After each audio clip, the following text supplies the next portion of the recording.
వాక్యం నిజమైన స్నేహితునికి గుర్తేమిస్తుంది?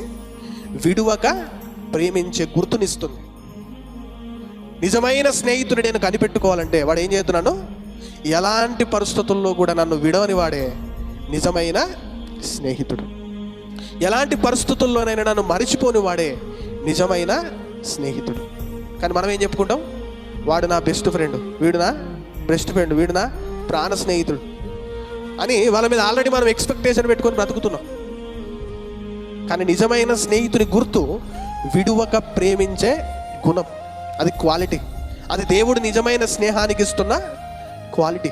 అందుకే యేసుప్రభు చూడండి, మనలో పాపమున్న తర్వాత కూడా, మనం పాపులమైన తర్వాత కూడా యేసుప్రభు ఏం చేయలేదు, మనల్ని విడిచి పెట్టలేదు.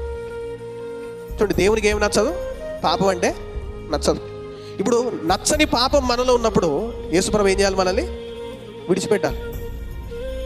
ఆయనకు నచ్చని పాపం మనలో ఉన్నా ఏం చేశాడు యేసుప్రభు? మనల్ని విడిచిపెట్టలే. ఆయన ప్రేమలో, ఆయన స్నేహంలో ఏముంది? విడువక ప్రేమించే తత్వం ఆయన స్నేహంలో ఉంది. ఆ పాపిని కూడా ఎలా ప్రేమించాడంటే తన ప్రాణము సహితము పెట్టువాడిగా. అందుకే వాక్యంలో ఉంటుంది, ఒక మంచి స్నేహితుడు తన స్నేహితుని కోసం ఏం పెడతాడు? ప్రాణము పెట్టును. ఒక మంచి స్నేహితునికి ఎలాంటి లక్షణం ఉంటుంది? తన స్నేహితుని కోసం ప్రాణం పెట్టడానికైనా సిద్ధపడతాడు. ప్రాణం పెట్టే స్నేహితులు ఉన్నారా? ఒకే అబ్బాయి ఇద్దరు స్నేహితులు ఒకే అమ్మాయిని ప్రేమించినందుకు ఆ అమ్మాయి కోసం ఇద్దరు స్నేహితులు చంపుకునే సందర్భాలు చాలా ఉన్నాయి లోకంలో.